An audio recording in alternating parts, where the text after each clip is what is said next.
open for business, and we are here with author, coach, and learning strategist Raju. Thank you for coming. My Raju. pleasure, sir. Thanks. Maraming salamat. Walang anuman po.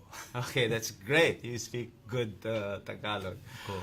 Our, More or less, yeah. A lot of our viewers are entrepreneurs and startups and small businesses, and definitely, as I mentioned earlier in my opening, communication is key. Before they can even influence people, they have to communicate what is it that they have to influence in order to drive consumers to avail of their products and services. You are author of a lot of communication and entrepreneurship books. How Right. important is communication in business? Okay, great. Number one, thank you for inviting me one more time.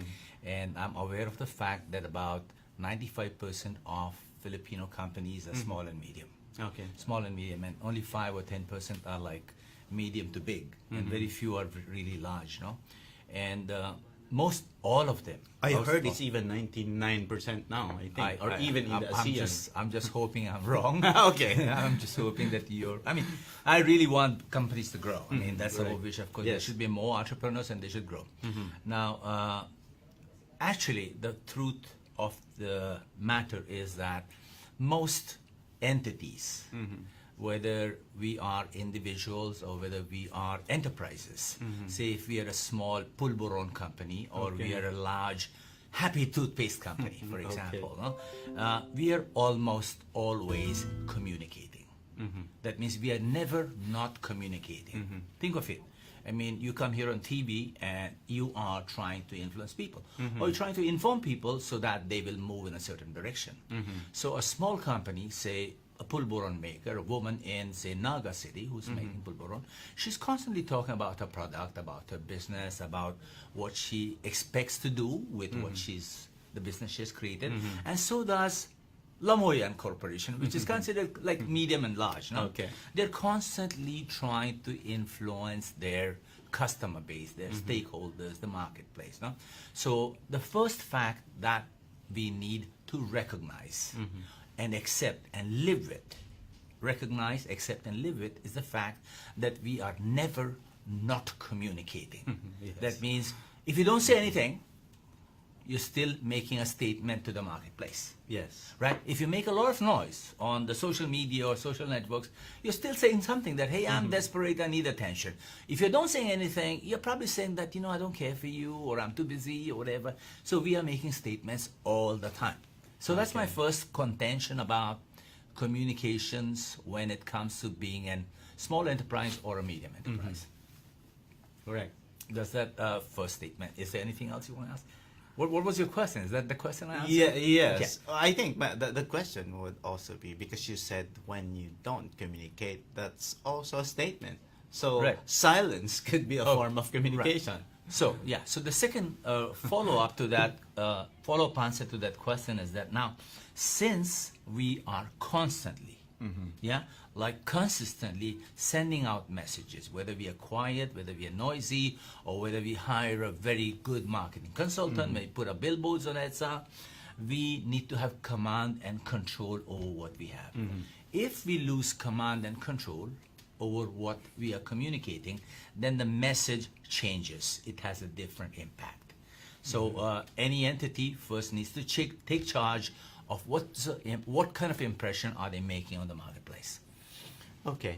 When we talk about the marketplace, definitely that's huge, and it Yeah. depends on your product and service. Fine. So what specific strategies should people know Right. to be able to engage Right. with each Right. of Right. types of Right. market? So, since we are talking a little bit, like we veered away a bit into marketing, my forte is interpersonal communications. And I can bridge the gap. The bridging the gap is that as a communicator, you need to know who you're talking to. You need to know your audience. You need to know your ideal customer. So a pulburon maker needs to understand who her market is or who her ideal customer is. How many people is she talking to? What are their profiles? How do they listen? How do they tap into her? How do they know about her existence and the service she's providing? She has to communicate to that community. That's right. That's a small community for her because she doesn't need a large one out of Naga. Now, Happy Toothpaste, Lamoyan Corporation, is probably tapping into the rest of the Philippines because they want to compete with the big names like Close Up and Colgate. They also need to understand that who exactly will buy Happy and not buy Close Up and Colgate. Okay. Yeah. So then they need to cater to their needs. They need to identify how much do they want to spend, what are their taste preferences, what are their cleanliness preferences of their dental systems when it comes to toothpaste. So they need to know that. They need to actually define that properly. Like me, if I talk to an audience, I really need to know how old they are, how young they are, what do they know, what do they not know, and where are they coming from, what's their mindset, what are they expecting of me if they give me that space to talk to them. Likewise, a business also needs to know if the space is provided to them, if the customers are listening to them, what are their expectations. You mentioned that your expertise is really on personal communication. yeah. My question is, what are the common mistakes in communication in terms of personal space? Well, I think the first mistake is wrong target market, right? Not knowing your audience. I think when I do the work, in fact, so I have 4 books. In the first book, my first chapter is research and know your audience. Okay. And hand in hand, knowing your customer, knowing your audience, you know yourself too. Because if you don't know who you are, what your value system is, what you represent, what your identity is, what you're willing to put across, what your resources are, and then you need to know exactly who they are. So that's most important, to know who your customer is. So even both, even whether it's business communication or interpersonal communication, that is key. That means you know who you are. So if it's a business, you need to know your brand and your brand promise. If you are a speaker, if you're a consultant, a trainer like me, you need to know really what you can put out across. And that also is a brand and a brand promise. Correct. Make sense? So the bigger thing is know your audience and know yourself at the same time, because you need to create a bridge. You need to make a partnership, a connection, and engagement there. In the process of the communication, what do you think should give you some red flags? Like, is there a time that you have to somehow reconnect or change strategy or change your tone during the course of the communication? You have to be, I know, I haven't read your book, but True, I've read some that in the process of the communication, you know, a lot of, that's why a lot of people talk about what's this, the neuro-linguistic NLP, programming, NLP. body language, and all that. yeah. So what are those things that you should look at and observe to that person or that business or that community that you are talking with?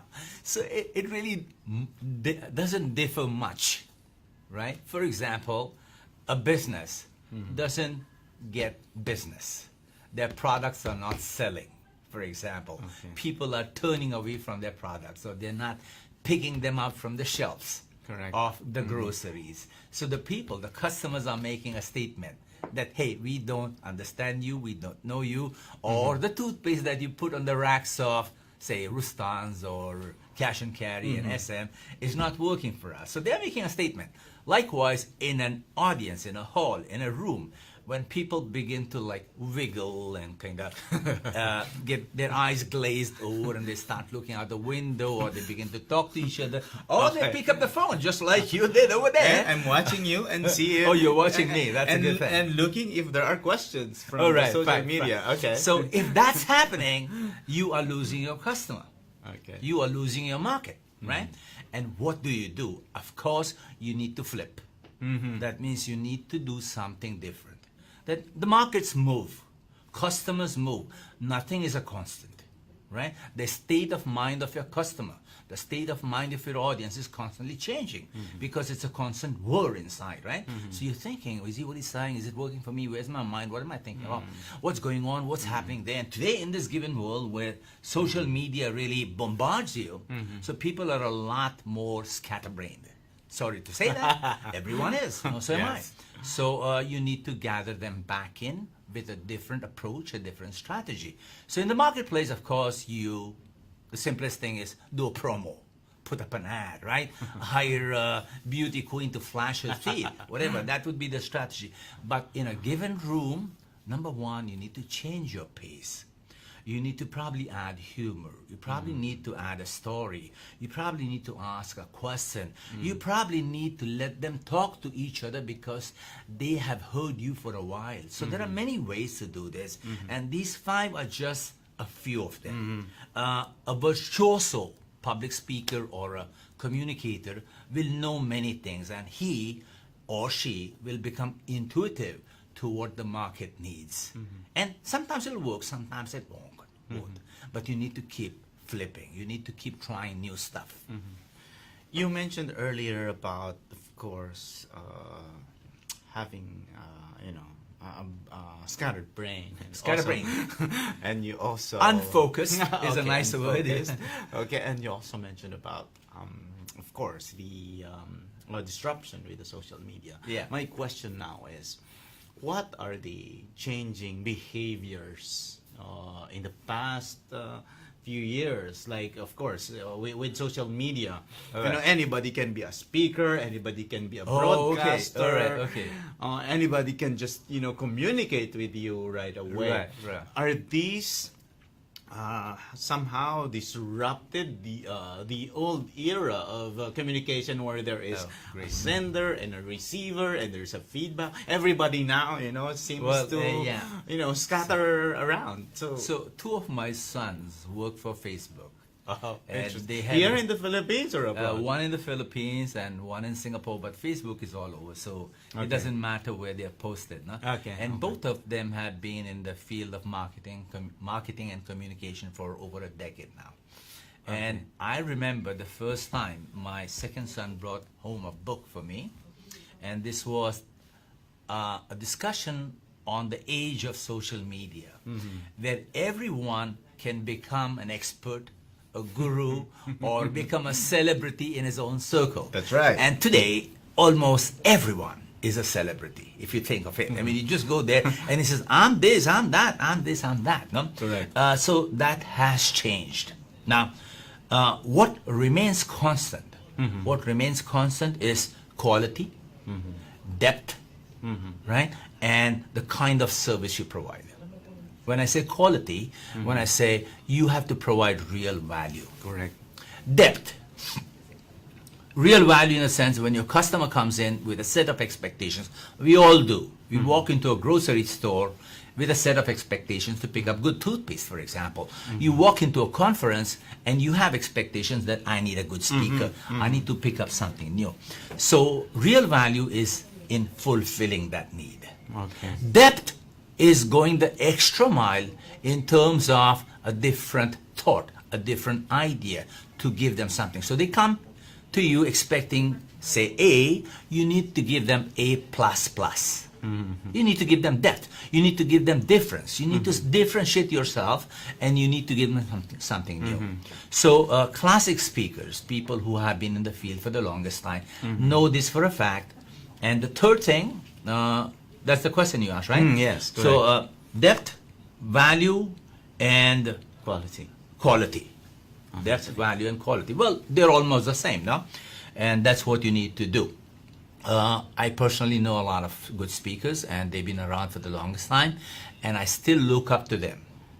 And I'm also a member of the Professional Speakers Association, and we had a discussion about 2 weeks ago, and one of them, or some of them, were concerned that, hey, Raju, there's so much competition nowadays. In fact, some senior speakers asked me the same question, and I said, don't you worry, yeah? Because think of it, there's always competition, there will always be. It's just that it's more visible now. And if you were to compare yourself to people who produce sound bites, let's say a bunch of sparrows, all of them going tweet, tweet, tweet, tweet, tweet. And there's this beautiful nightingale, and she sings. Who do you listen to? Not the little birds, right? You listen to the real one, the classic music. So as a good speaker, I think you need to provide depth, quality, and value. Okay, with those three elements that you mentioned, and when you combine them together, of course, that makes a good communicator. But again, I'll go back to having to stand out. Of course, you mentioned two different scenarios, but in this very cluttered world, Okay. how do you stand Fantastic, out? yeah. So how do you stand out is that your song has to be unique. Okay. Correct? You can't be singing what everyone else is singing in the karaoke bar, right? Okay. You need to first write your song. You need to have a USP. That means you have to have a certain niche. And you need to become really, really good in that to go deep. No. So what am I narrowing down into today? I've always been in that narrow niche between communication and leadership.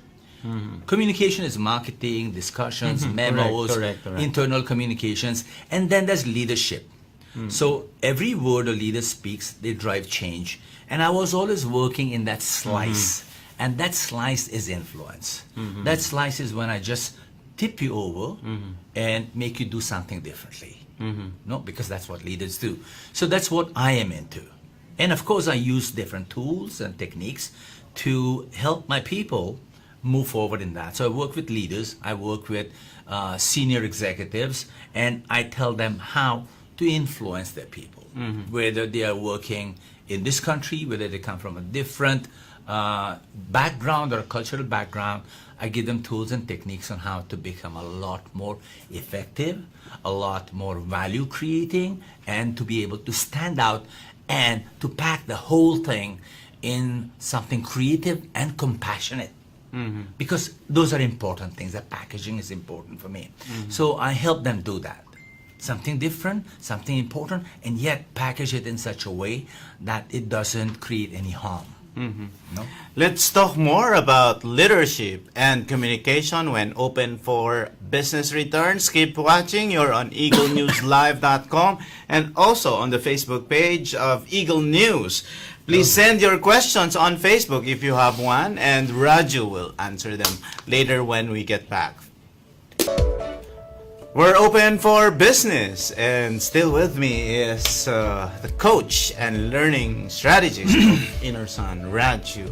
Raju, we were talking about, the first one was, you said about communication. The second one is about leadership. What's the relationship, or what is the role of communication to excellent leadership? Right. So let's see. What does a leader do? A leader wants to see change. Or he sees that there is a possibility of change. Either he sees the vision or he sees possibility of change, right? And then leadership doesn't happen in isolation. Correct? Right. I mean, yes, self-leadership is important, all right, fine, looking after yourself. But in leadership, it requires that there be a symphony. There be 100, 1,000, 1,000,000 people together with you in it to go towards somewhere. Right. So now that message, that packaging, like how to get from where we are to where it's much more beautiful, much more prettier, much more beneficial to us as a team, as a community, as a country, as a society. So the leader has to take people there. How's he going to take them? He can't drag them. He has to speak to them, right? He has to convince them. He has to tell them the value of being there. And so he has to choose his words. He has to choose his packaging. He has to be authentic too. You can't take people to a place which is not really going to be beneficial to them. So that's where the essence of leadership and communication lies.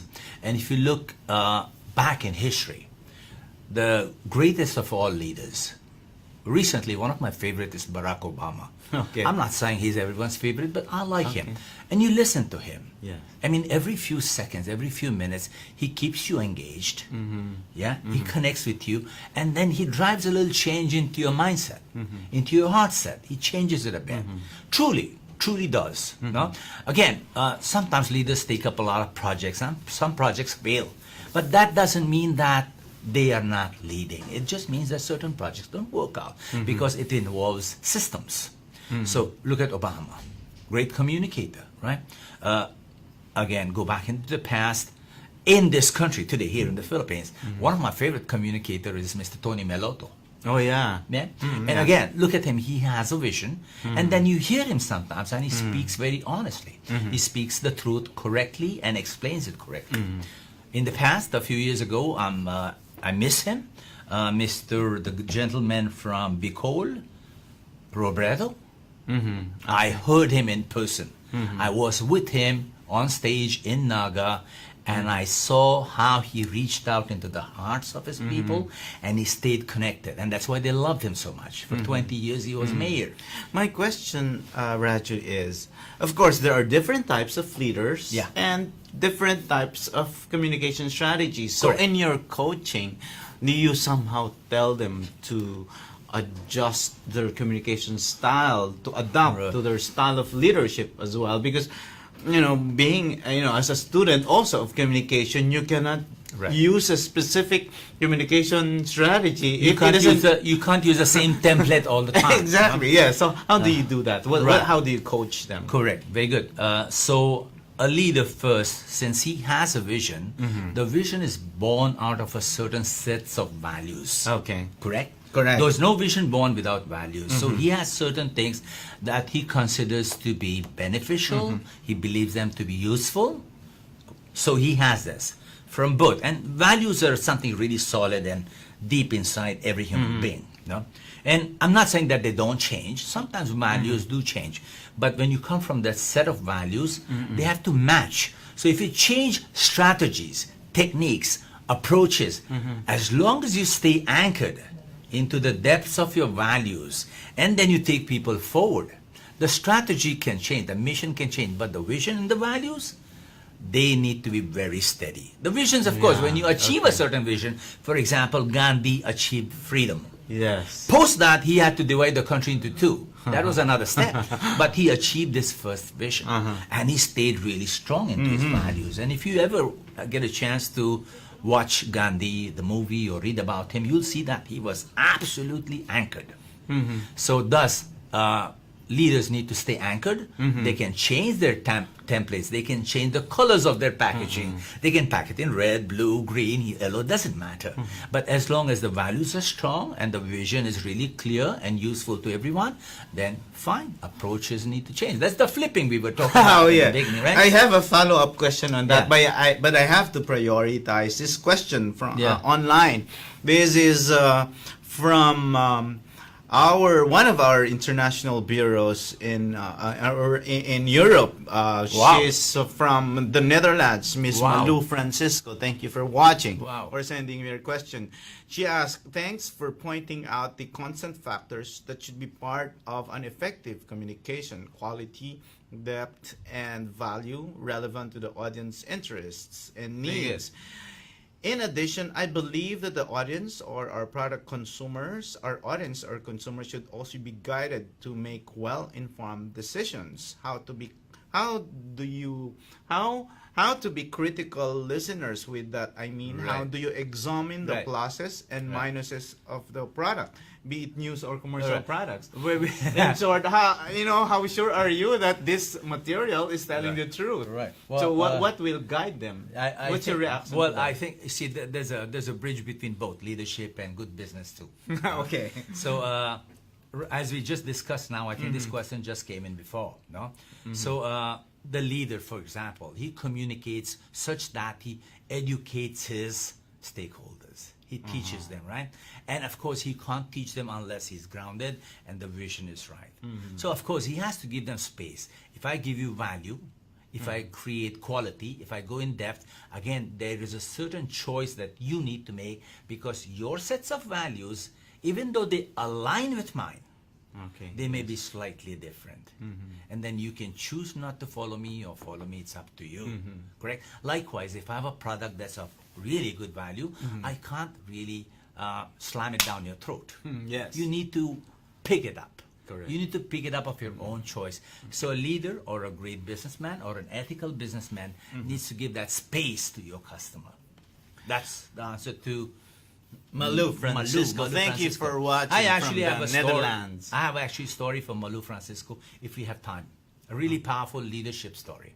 If she has time or if you have time. But if you have another question, go for it. Okay, you go ahead. All right. You tell a So, story. yes, okay, great. So Miss Malu Francisco, is it? Correct. Miss Malu Francisco, in the Philippines, there's a Dutch company, Friesland Campina, and they partnered, merged, or maybe bought Alaska Milk several years ago. And Alaska Milk is a great brand, a great product, run by a good family, and Filipinos have loved Alaska Milk for the longest time. Yet, because of innovation, because of partnership sometimes creates better synergies, Friesland Campina bought Alaska. A few months ago, I was with one of the leaders of Friesland Campina, a Dutchman. Okay. And I wish I could share his name. I don't have permission, but I had permission to share the story. So he had 3 departmental managers reporting to him, Filipino, Indonesian, and 1 Chinese. In one of their production, one of their processes, 3 million worth of goods came out below par quality. That means when quality control looked at it, they said, we are not sure if we should send this to the marketplace. Right? Okay. And so he called these 3 people in and he asked R&D, he asked manufacturing, and he asked marketing, what do we do? The 3 of them sat together and they said, sir, if we trash these goods, we will lose 3 million down the drain. On the other hand, if we open up these cans and do a little work on them and say we spend around 20 million pesos, which is like $50,000, I think, or $500,000, right? And they said we could fix it. So we just open it, fix the goods and repack it and send it back into the marketplace. And he said, what's the level of assurance you can give me? And they said 60%, that will be a good product and no harm done.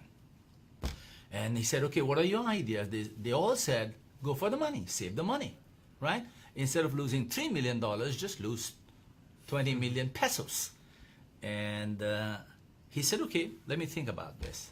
This gentleman, this foreign Dutch person says, let me think about this. Next day they have a meeting and he says, trash the goods. 3 million worth of below par milk products, just dump them. So they sign off, they write off $3 million. The 3 departmental managers, Filipino, Indian, and 1 more, and they were like, oh gosh, that's a huge loss for us. You know, losses are not good. They have to answer everyone. A few months later, the 3 come back to this foreign gentleman in our country, the partnership, and they tell him, sir, we are so happy you took that decision out of our hands. And even though it was a huge loss, we can sleep well, not concerned of the fact that out in the marketplace there might be 1 can of dairy milk or whatever that could create harm. So that's the kind of leadership, that's the kind of communication. Now again, it's not a spoken communication, yes. it's an action taken. Yes. It's an action taken decision. based on solid values. And the values were what? That we need to give them great products. So leaders, besides just speaking out, need also to act it out. Very important. Correct. So do public speakers, by the way, because they need to walk their talk. And it's a huge calling, by the way. It's really very interesting, Raju, because with what you are telling us now, Yeah. Communication, leadership is anchored on Right. core values. Right, So, absolutely. in short, if you don't have an excellent system of good values, Yeah. it will crumble. Everything will. Everything will. Absolutely will. No matter what you do. Because values, our values, whether they're individual or group values need to be agreed upon. There needs to be a consensus upon it. No? And they form the cornerstone of everything we build. Tangible or non-tangible. Whether we know it or not. You know, sometimes we are not conscious that, hey, this is what I value. Sometimes we're not conscious. People are not conscious.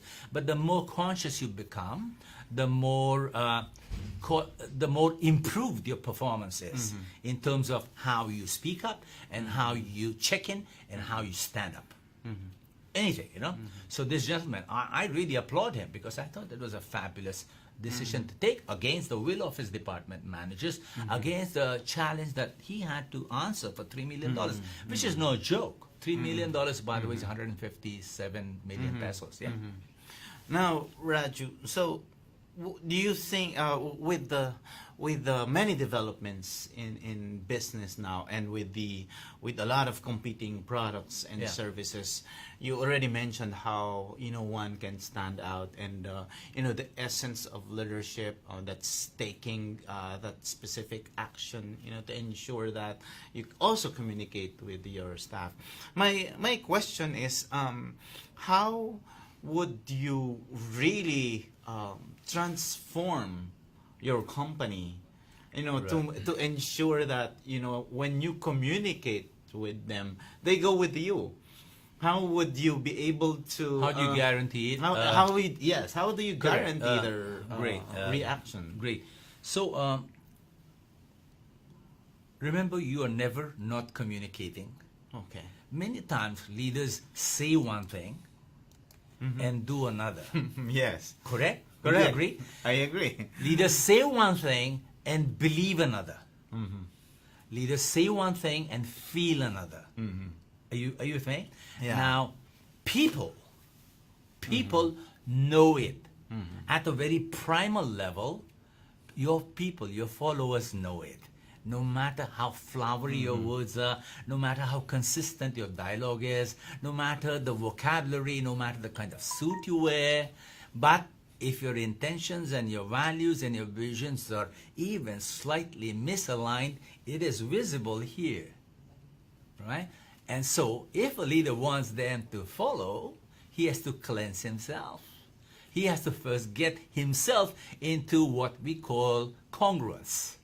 That means head, heart, mind, and hands need to be in one single line. Correct. So in the last book, I've actually talked about this alignment in terms of brain physiology. The brain actually has 3 levels, no? The neocortex, the midbrain, and the old ancient brain, or the limbic brain, it's called, or the reptilian brain sometimes. So I call them the rational, the romantic, and the reactive brain. They need to be aligned. So your conscious, your unconscious, and your spiritual conscience need to be aligned. Your people will know it, they will see it, they will sense it, and they will follow that. They will not follow anything else. This is live. That's why we hear Raju's phone ringing. Well, we're running out of time, Raju. But my question now is, before we go into a break and before I ask you to give your message, is you're an expat. And you have communicated with a lot of Filipinos, Correct. with a Yes, lot sir. of Yes, sir. Filipino leaders. Yes, sir. What is it in the values and in the culture of Filipino leaders that you think will bring the Filipino brand compete in the global market? I can't speak on behalf of Filipino leadership. I don't know. I don't follow the government leadership. The one that we have chosen to elect. I don't really follow. Oh, someone's still calling me. Okay, we're live. No, it's okay. I'm gonna put it off. Okay. And but I do follow a lot of Filipino people, social leaders, and I follow a lot of community leaders. And the most important aspect of us, when I say us, I include myself, because I've been here so long that I feel like one How of long us. have you been here? 37 years. Okay, okay. So what is crucial, what is core to us is that it's out there in the marketplace. If you go into Makati and Fort Bonifacio, more than half of the companies, their chief core value is malasakit, which is extreme compassion. Correct. And it is the truth. It is the truth that as a society, as a community, we care. That's it. If that's our motto, like, hey, it's more fun in the Philippines, I think we could just go, we care. We care, period, pindot. No? So I think Our tagline, our campaign now is EBC Cares. Okay. EBC cares. Yeah, So, well, okay. as 110 million Filipinos or 7,107 island, I think we should just be, we care, period. So that's the truth behind us, that we care, and that will take us to places. Right now, our BPO industry has grown. Our Yes. OFWs is really massive. Yes. And right now, some friends of mine are in Dubai. There's a gentleman called Butch Bartolomeo. He's a franchise consultant. He's in Dubai today, Wow. yesterday. And he was talking about how Filipinos are supporting the Gulf countries. If you go to the Gulf countries, you can see it. You can see the sense of caring, the sense of warmth that you get. And it's from the Filipinos. And it's important. I think that's our major strength. That's our major strength. And the leaders that we have loved. So I mentioned Tony Melotto, right? But Tony Melotto really cares. He absolutely cares. A decade ago, I had a chance to ask him a question. And this is the time when lots of funds were pouring into Gawat Kalinga. Massive amounts of funds, and lots of people were signing up for his mission. So I had him in a little corner. I was hosting the event, and he was there. I asked him, Mr. Melotto, how do you manage this? So much money coming in, so many strangers walking in and becoming a part of your team. Are you not afraid that there might be some kind of an issue happening? It's a social thing. He says, no. He says, Raju, we start with trust. So he says, when an individual comes to me, he says, sir, I want to sign up. I trust him. I take his word. So what does he do? He cares for them. And he gives them trust, and he says they live up to it. So no matter who comes in, the guy could be a criminal, but you come to me and I give you trust, the guy gives up being a criminal. And I think that's amazing. That's a huge power. Right. That's huge empowerment for the person. And I think that's what we have. We're running out of time, ladies and gentlemen. And before I ask Raju to leave us for a while, maybe can you give them points? What's your advice to Communicators, entrepreneurs? leadership, or Yes, correct. business people? Correct. To entrepreneurs, I think once you build something, take my word for it, if you put your heart and soul and your hands into it in the very early stages, your businesses will grow. It's like putting a plant. You plant the right seeds and you look after the little plantling for a while, it grows into a huge oak tree. You put in acorns, you get oak trees. Trust me, as long as you put heart, spirit, and hand. Now, in terms of communicators, I think it's most important to come from the depth of your soul. And then speak softly. Speak gently. You do not need to impress. You need to just transfer value, information, knowledge. And if you think it's wisdom, and if they consider it wisdom, please give it away freely. And trust me, people will come barging into your conference rooms. Wow, that's 30 minutes congestion of 5 books authored or more authored by Raju. Thank you for watching, but we will be back for the term of the week and our code of the day when open for business returns. Thank you very much. Thank you very much.